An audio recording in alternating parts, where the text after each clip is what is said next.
Daily economy news అనాలిసిస్కి స్వాగతం. ఫిబ్రవరి fantastic offer run అవుతుంది. Online మరియు ఆఫ్లైన్ రెండింటిపైన కూడా 17,000 రూపాయల డిస్కౌంట్ మనం అందిస్తున్నాం.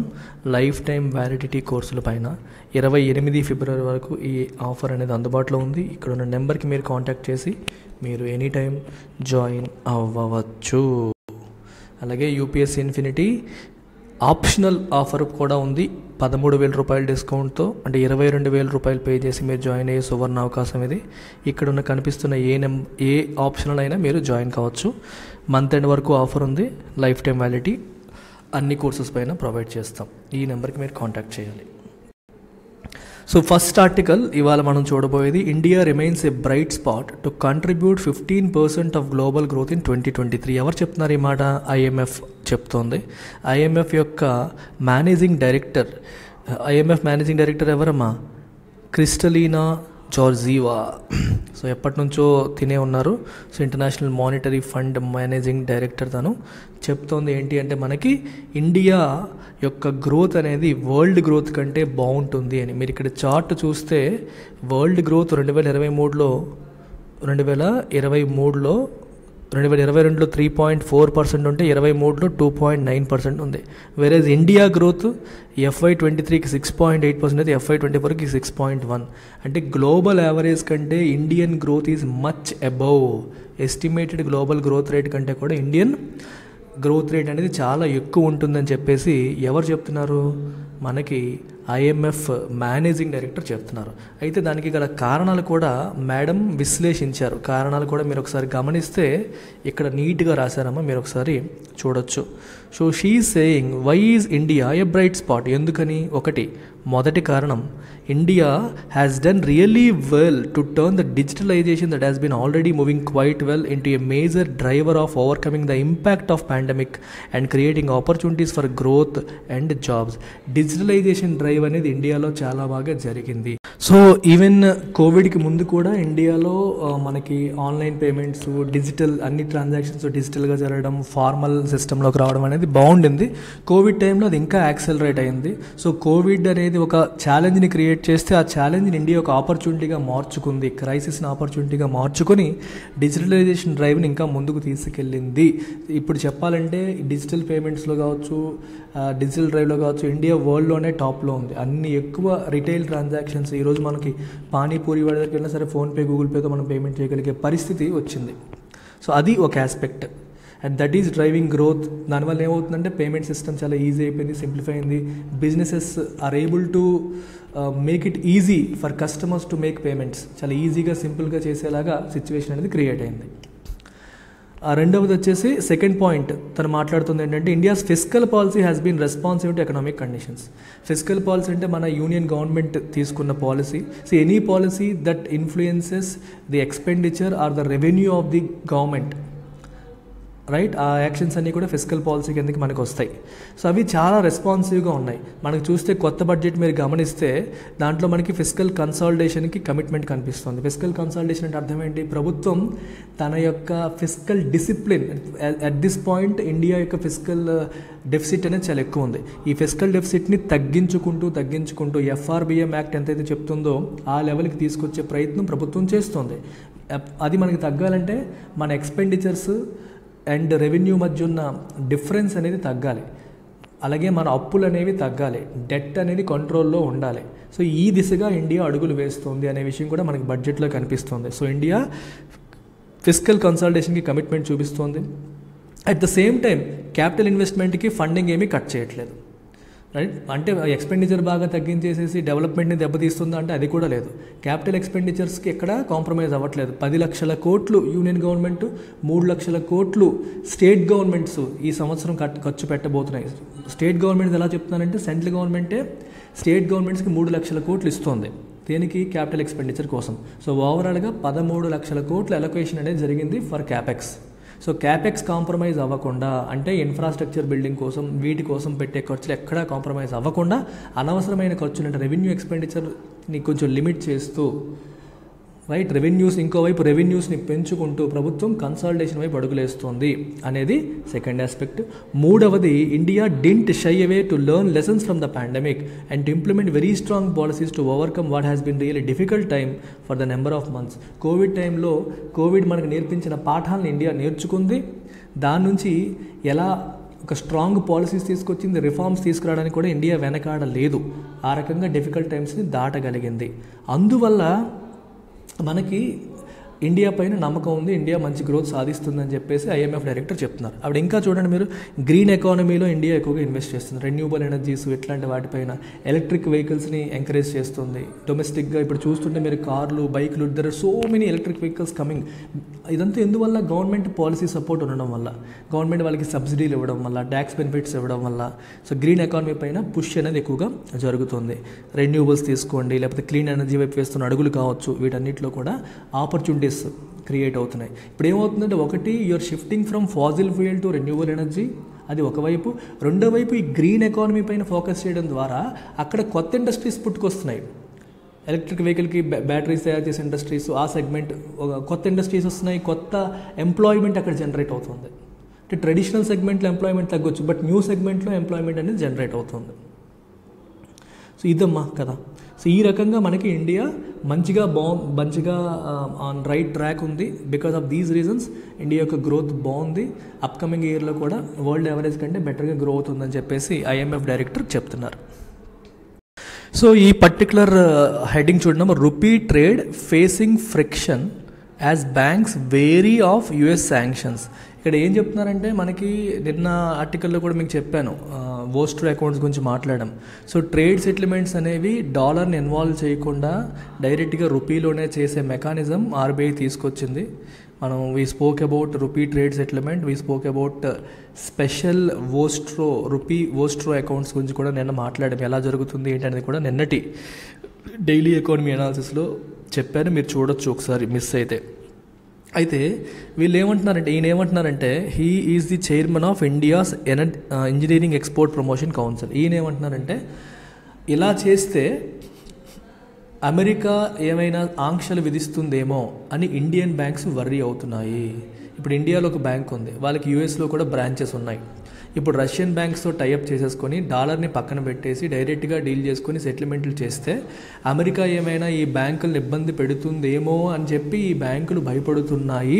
సో ప్రస్తుతం ఈ రూపీ ట్రేడ్ సెటిల్మెంట్ అనేది సీమ్లెస్గా జరగట్లేదు, అంటే ఆర్బీఐ అనుకున్నంత ఈజీగా సింపుల్గా జరగట్లేదు. ఈ ట్రాన్సాక్షన్స్ని కంప్లీట్ చేయడానికి అవసరమైన సర్టిఫికెట్స్ కావచ్చు, వాట్ ఎవర్ ఇట్ ఈస్, అవన్నీ ఇష్యూ కావట్లేదు, మధ్యలో స్టక్ అవుతున్నాయి. బ్యాంక్స్ అన్నీ కూడా యూఎస్ శాంక్షన్స్ పడతాయని చెప్పి భయపడుతున్నాయి అని చెప్పి గరోడి అంటున్నారు. సో ఆర్బీఐ క్లారిటీ ఇవ్వాలి, ఆ ఇష్యూస్ లేకుండా ఇన్సూరెన్స్ అనేది బ్యాంకులకి ప్రొవైడ్ చేయగలగాలి, అప్పుడే ఇది నడుస్తుంది అనేది ఈయన చెప్తున్న పాయింట్ అనమాట. అంతే. So next article, policy complacent about growth, economy May pay A high price. So ఇక్కడ ఏం చెప్తున్నారంటే, మానిటరీ పాలసీ ఎవ్రీ 2 monthsకి మీటింగ్ జరుగుతూ ఉంటుంది. సో ఈ పాలసీ మీటింగ్ అయిన తర్వాత దాని minutes of the meeting RBI వెబ్సైట్లో అప్డేట్ చేస్తారు. ఆ మినిట్స్ ఆఫ్ ద మీటింగ్లో ఎంపీసీ మెంబర్స్ ఏమేమన్నారు అనేది మొత్తం క్లియర్గా మెన్షన్ చేస్తారు. సో ఈ మన మానిటరీ పాలసీ కమిటీలో 2 ఎక్స్టర్నల్ మెంబర్స్ ఉన్నారు.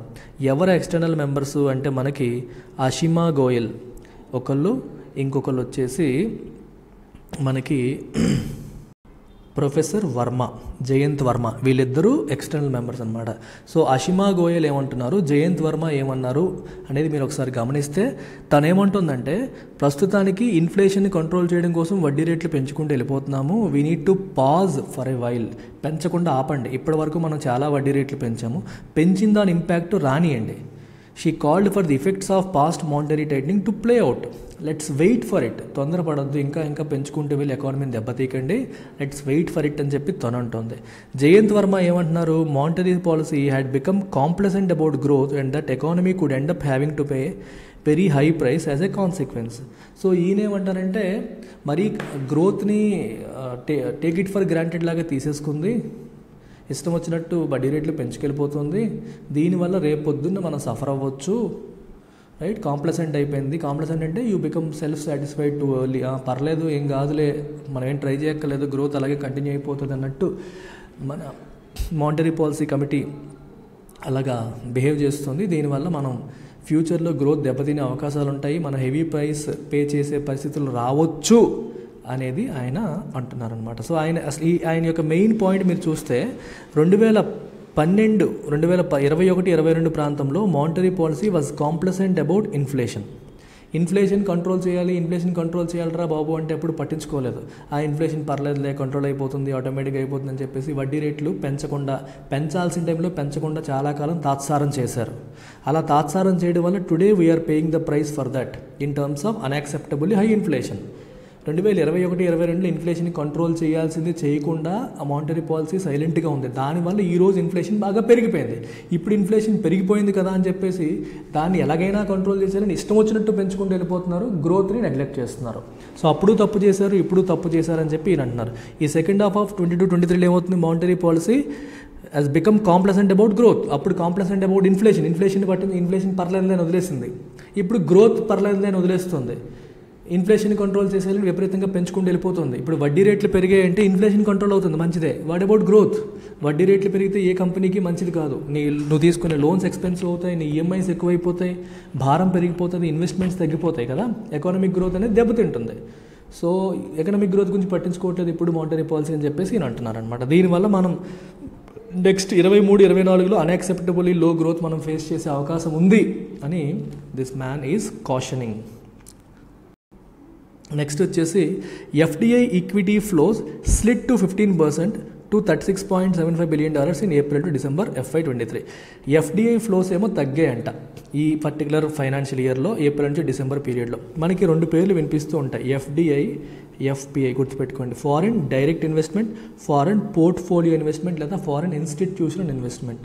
ఇప్పుడు ఏదైనా ఒక కంపెనీ వచ్చి ఇండియాలో ఉన్న ఇంకో కంపెనీతో టైఅప్ అయ్యి, రైట్, వాళ్ళతో టైఅప్ అయ్యి ఒక ఎక్కువ % షేర్ తీసుకొని ఇక్కడ ఆపరేషన్స్లో డైరెక్ట్గా ఇన్వాల్వ్ అయ్యి, మేనేజ్మెంట్లో ఇన్వాల్వ్ అయ్యి, డే టు డే అఫైర్స్లో ఇన్వాల్వ్ అయ్యి, వాళ్ళ టెక్నాలజీని వీళ్ళకి ట్రాన్స్ఫర్ చేసి, రైట్, ఇంతగా ఇన్వాల్వ్ అయ్యి బిజినెస్ చేసింది అనుకోండి, అలాంటి దాన్ని మనం ఎఫ్డిఐ అంటాం.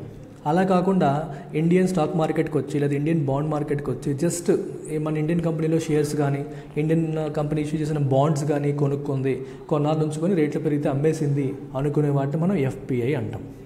మీకు అర్థమవుతుందా? సో ఎఫ్పిఐ అనేది మనకి స్టాక్ మార్కెట్లోను వాటిలోను స్టాక్స్ లేదా బాండ్స్ కొనుక్కొని వెళ్ళిపోయేంత వరకే కనిపిస్తుంది. When you talk about FDI, it is kind of long term. You have come here with a business decision. For example, Maruti Suzuki తీసుకోండి. సుజుకి అనే కంపెనీ మారుతి అనే ఇండియన్ కంపెనీతో టైఅప్ అయింది. So it's an FDI. Maruti Suzuki, ఇప్పుడు Suzuki technology Maruti companies వాడతాయి. మారుతిలో ఉన్న cars అన్నిటికీ మనకి సుజుకి నుంచి వచ్చిన ఇంజిన్సే వాడుతూ ఉంటాం. ఆ సుజుకీకి చెందిన వ్యక్తులు ఇక్కడ పనిచేస్తూ ఉంటారు, డే టు డే వ్యవహారాల్లో ఉంటారు, డెసిషన్ మేకింగ్లో ఇన్వాల్వ్ అవుతారు. ఇంతకుముందు హీరో హోండా అని ఉండేది కదా, అలాగా ఇట్లా రకరకాలు ఫారిన్ కంపెనీస్ ఇండియాకు వచ్చి ఇండియన్ కంపెనీస్తో టైఅప్ అయ్యి పూర్తిగా ఇన్వాల్వ్ అయ్యి డే టు డే వ్యవహారాల్లో దూరి టెక్నాలజీ ట్రాన్స్ఫర్ చేసి మేనేజ్మెంట్ అన్ని విషయాల్లో ఇన్వాల్వ్ అయ్యి లాంగ్ టర్మ్ ఇక్కడ బిజినెస్ చేసే ఉద్దేశంతో వస్తే దాన్ని ఎఫ్డిఐ అంటాం. క్వాలిటేటివ్గా చెప్తున్నాను. లేదు ఓన్లీ ఇక్కడ షేర్స్ కొనుక్కున్నారు, కొన్నాళ్ళ పాటు ఉన్నారు, వెళ్ళిపోయారంటే ఎఫ్పిఐ అంట. టెక్నికల్లీ తీసుకుంటే లిస్టెడ్ కంపెనీలో అంటే స్టాక్ మార్కెట్లో లిస్ట్ అయిన కంపెనీస్లో if any foreign company acquires a stake of more than 10%కి మించి స్టేక్స్ని ఎక్వైర్ చేస్తే దాన్ని ఎఫ్డిఐ, ఫారిన్ డైరెక్ట్ ఇన్వెస్ట్మెంట్ అని అంటాము. If it is less than 10% we call it FPI లేదా ఫారిన్ పోర్ట్ఫోలియో ఇన్వెస్ట్మెంట్ అంటాం. స్టాక్ మార్కెట్లో లిస్ట్ అయిన కంపెనీస్లో ఇది రూల్ అనమాట. ఇది technical rule. But more than just a rule, I want you to understand it in qualitative terms, not just in quantitative terms. ఎంత percentage అయితే ఎఫ్డిఐ, ఎంత పర్సంటేజ్ అయితే ఎఫ్పిఐ అని కాకుండా క్వాలిటీస్ ఏంటి. డైరెక్ట్ ఇన్వెస్ట్మెంట్ చేసేవాడు ఇన్వాల్వ్ అవుతాడు, పోర్ట్ఫోలియో ఇన్వెస్ట్మెంట్ చేసేవాడు దాన్ని ఒక ఇన్వెస్ట్మెంట్ ఆపర్చునిటీగా చూస్తున్నాడు. He's looking at it as an investment opportunity. I'm putting money, I want my money to grow. Business మీరు చూసుకోండి, నేను షేర్ ప్రైస్ నాకు కావాలి, మంచి రేటుకి దొరకాలి, I will stay with you for some time, when the price goes up I will sell. ఆ kind of mindset FPI. ఇది కదా. అయితే ఎఫ్డిఐ అనేది తగ్గిందంట, లాస్ట్ ఇయర్తో పోలిస్తే మనకి 15% తగ్గిందని చెప్పేసి చెప్తున్నారు, which is not a great sign. FDI ఎప్పుడు కూడా లాంగ్ టర్మ్ మనీ. అంటే ఎఫ్డిఐ కోసం ఎవడన్నా వచ్చాడు అనుకోండి, ఈ సంవత్సరం వచ్చి రేపు వెళ్ళిపోయాడు కదా, ఉంటాడు వాడు. ఎఫ్పిఐ అనేది షార్ట్ టర్మ్. ఈరోజు వచ్చి స్టాక్ మార్కెట్ డౌన్లో ఉందంటే పారిపోవచ్చు వెంటనే, రైట్. సో అందుకని FDI is always better than FPI అని మనం చెప్పొచ్చు. అలాగే ఇవాళ న్యూస్ పేపర్లో వచ్చిన ఆర్టికల్ ఇది, GST revenues hit record 1.59 lakh crore in January. Second highest figure ఇది. జిఎస్టీ రెవెన్యూస్ బాగా పెరిగాయి ఇండియాలో. మీరు చూడొచ్చు ఇక్కడ జనవరి 2022తో పోల్చుకుంటే జనవరి 23. So you can see this rise అవుతుంది. అలాగా మధ్యలో ఇక్కడ ఇంకా హైయెస్ట్ పాయింట్ మనం టచ్ చేసాము. తర్వాత మళ్ళీ సెకండ్ హైయెస్ట్ 1.59 lakh crores అనమాట. So very good thing. So ఇక్కడ ఏం చెప్తారంటే డొమెస్టిక్ ఎకనామిక్ యాక్టివిటీస్ చాలా స్ట్రాంగ్గా ఉన్నాయి. గ్లోబల్ ఎకనామిక్ స్లో డౌన్ ఉన్నప్పటికీ కూడా మన డొమెస్టిక్ యాక్టివిటీస్ బాగున్నాయి కాబట్టి మనకి జిఎస్టీ కలెక్షన్స్ చాలా బాగున్నాయని చెప్పేసి చెప్తున్నారు. సో ఇంతకుమించి ఇందులో పెద్దగా ఇంపార్టెంట్ న్యూస్ ఏమీ లేదు. So just that it has hit headlines, I have shown it to you. Next finance ministry వాళ్ళకి స్టేట్మెంట్ రిలీజ్ చేశారు. వాళ్ళు ఏమంటారంటే consumer demand to spur growth. ఇండియాలో ఈ సంవత్సరం కొన్ని ఇష్యూస్ ఉన్నాయి. ఎల్నినో ఎఫెక్ట్ రావచ్చు. సో దానివల్ల మనకి రెయిన్ఫాల్ డెఫిసిట్ అనేది రావచ్చు. ఎల్నినో మీ జోగ్రఫీ కాన్సెప్ట్ దీని మీద స్పెషల్ వీడియో చేయిస్తారు మన జోగ్రఫీ ఫ్యాకల్టీతో. రెయిన్ఫాల్ డెఫిసిట్ ఇయర్ ఉండొచ్చు అని చెప్పి అంటున్నారు. రెయిన్ఫాల్ డెఫిసిట్ వచ్చింది అంటే అగ్రికల్చరల్ అవుట్పుట్ అనేది తగ్గుతుంది. సో రూరల్ ఎకానమీ దెబ్బతినే అవకాశం ఉంటుంది. రైతుల చేతిలో ఉన్న మనీ తగ్గొచ్చు. సో రైతుల స్పెండింగ్ కెపాసిటీ తగ్గి కన్జంప్షన్ తగ్గే అవకాశం అనేది ఉంది ఒకవైపు. అట్ ద సేమ్ టైం ఇది కాకుండా అదర్వైజ్ మన పరిస్థితి అనేది బాగుంది. కన్జ్యూమర్ డిమాండ్ అనేది చాలా స్ట్రాంగ్ ఉంది. People are spending more. And government కూడా ఏం చేసిందంటే ట్యాక్స్ స్లాబ్స్ తగ్గింది కదా, ట్యాక్స్ స్లాబ్స్ అనేది మాడిఫై చేసింది కాబట్టి సో పర్సనల్ డిస్పోజబుల్ ఇన్కమ్ అనేది పెరుగుతుంది. ప్రజల చేతుల్లో ఉన్న మనీ అనేది పెరుగుతుంది. Which leads to more spending. It leads to more spending and more consumption. More spending and more consumption అని చెప్పేసి మన ఫినాన్స్ మినిస్ట్రీ చెప్తుంది. It Cs revision in personal income slabs helping Boost consumption. Concerns ఏమో El Niño విషయంలో ఉన్నాయి. అలాగే global commodity prices కూడా ఇంకా పాత రేట్లోనే ఉన్నాయి. అండ్ ఇన్ సెన్స్ ఇంకా ఎలివేటెడ్ ప్రైసెస్లోనే ఉన్నాయి. రష్యా యుక్రెయిన్ కాన్ఫ్లిక్ట్ వల్ల ఇంటర్నేషనల్గా కమోడిటీ ప్రైసెస్ బాగా పెరిగిపోయాయి. ప్రీ పాండమిక్ లెవెల్కి ఇంకా రీచ్ అవ్వలేదు. అవి తొందరగా రీచ్ అయితే ప్రైసెస్ తగ్గితే మనకి ఇన్ఫ్లేషన్ అనేది అదుపులోకి వస్తుంది. ఇన్ఫ్లేషన్ అదుపులోకి రాకపోతే కొంచెం అదొక రిస్క్ అనమాట. సో ఈ రెండు రిస్కులు ఉన్నాయి. ఎల్నినో ఎఫెక్ట్ ఒకటి, కమోడిటీ ప్రైసెస్ వల్ల ఉన్న ఈ ఇన్ఫ్లేషన్ ఎఫెక్ట్ ఒకటి. మానిటరీ పాలసీ టైట్నింగ్ వల్ల అంటే ప్రపంచవ్యాప్తంగా అన్ని చోట్ల ఇంట్రెస్ట్ రేట్స్ ఇన్ఫ్లేషన్ అనేది ఇంకొక కన్సర్న్. మూడో కన్సర్న్ ఇంట్రెస్ట్ రేట్స్ బాగా పెరిగిపోవడం. 3 కన్సర్న్స్ ఉన్నాయి. ఇక్కడ 2 రాశారు, బట్ 3 కన్సర్న్స్ మనకి ప్రపంచవ్యాప్తంగా ఉన్న అన్ని దేశాలకి కనిపిస్తున్నాయి. And FM for global framework to regulate crypto assets. మనకి బిట్ కాయిన్ ఇట్లాంటివన్నీ ఉంటాయి చూడండి. వీటిని రెగ్యులేట్ చేయడానికి ఒక గ్లోబల్ ఫ్రేమ్వర్క్ అనేది ఉండాలి. ఈరోజు ఇవన్నీ కూడా గవర్నమెంట్ రెగ్యులేషన్కి చెక్కకుండా జరిగిపోతున్నాయి. సో ఒక గ్లోబల్ ఫ్రేమ్వర్క్ అనేది ఉంటే బాగుంటుంది. ఇప్పుడు బ్యాంక్స్ ఎలా ఫంక్షన్ చేయాలని చెప్పేసి మనకి ఇంటర్నేషనల్ రెగ్యులేషన్స్, బేసిల్ నార్మ్స్ ఇట్లాంటివి ఉన్నాయి. అలాగే ఇంటర్నేషనల్ ట్రాన్సాక్షన్స్ ఎలా జరగాలి, ఇట్లా అన్ని విషయానికి నార్మ్స్, రెగ్యులేషన్స్, రూల్స్ పెట్టుకున్నాం. ట్రేడ్ విషయంలో కూడా రూల్స్ పెట్టుకున్నాం. అయితే క్రిప్టోని రెగ్యులేట్ చేయడానికి ఎటువంటి ఫ్రేమ్వర్క్ ప్రజెంట్ లేదు, కానీ అది రావాలి అని చెప్పేసి మన ఫినాన్స్ మినిస్టర్ నిర్మలా సీతారామన్ గారు అంటున్నారు. యుఎస్, జపాన్, మిగిలిన రకరకాల దేశాల కౌంటర్ పార్ట్స్తో తన మీటింగ్స్, G20 సమ్మిట్ ఉంది కాబట్టి ఈ సంవత్సరం వాళ్ళందరితో మీటింగ్స్ జరుగుతున్నాయి. ఆ మీటింగ్స్లో this is what she is proposing. And final article of the day, NSE gets final nod from SEBI for social stock exchange. Very, very important, amma. So there is this new concept called social stock exchange.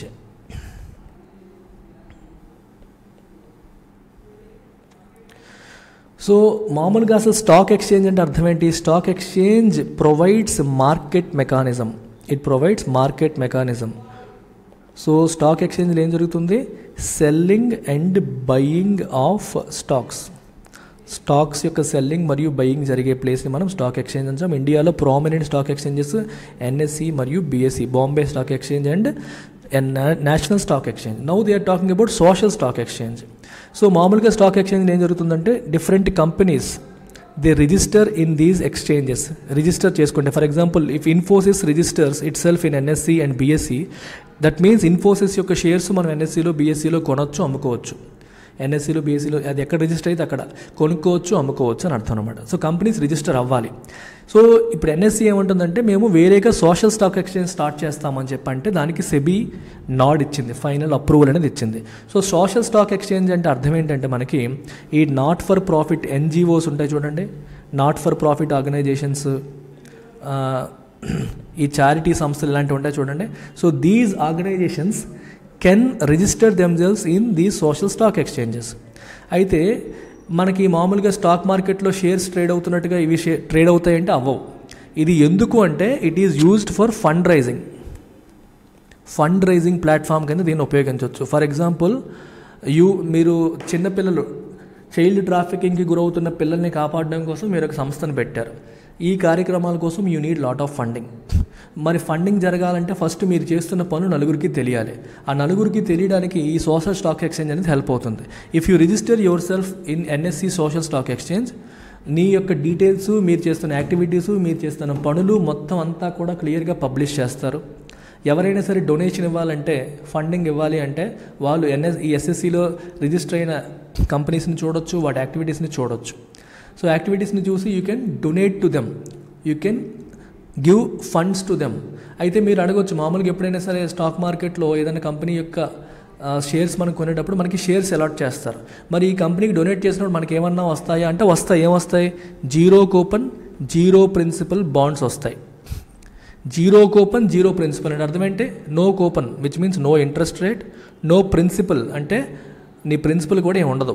ఊరికే అంటే అది ఒక mechanism లాగా, just that you are giving donation, they will give you this. దీనివల్ల ఏమైనా use ఉందా అంటే zero, వాటి యొక్క value zero. So practically social stock ఎక్స్చేంజ్లో ఏదన్నా కంపెనీ రిజిస్టర్ అయితే దానికి మనం చేసేదని డొనేషన్ అని అనుకోవాలి. ఒక చారిటబుల్ ఆర్గనైజేషన్ మనం డొనేషన్ ఎలాగైతే చేస్తామో అలాగే, అంతకంటే ఏమీ లేదు. సో ఇక్కడ social stock exchange is nothing but A fund raising platform. అయితే ఎన్ఎస్సిలో చేయడం వల్ల ఏంటి ఉపయోగము అంటే, విజిబిలిటీ క్రియేట్ అవుతుంది. ఏ కంపెనీ అయినా సరే మంచి యాక్టివిటీస్ చేస్తారనేది నేషనల్ స్టాక్ ఎక్స్చేంజ్ రిజిస్టర్ చేసుకుంటే విజిబిలిటీ క్రియేట్ అవుతుంది.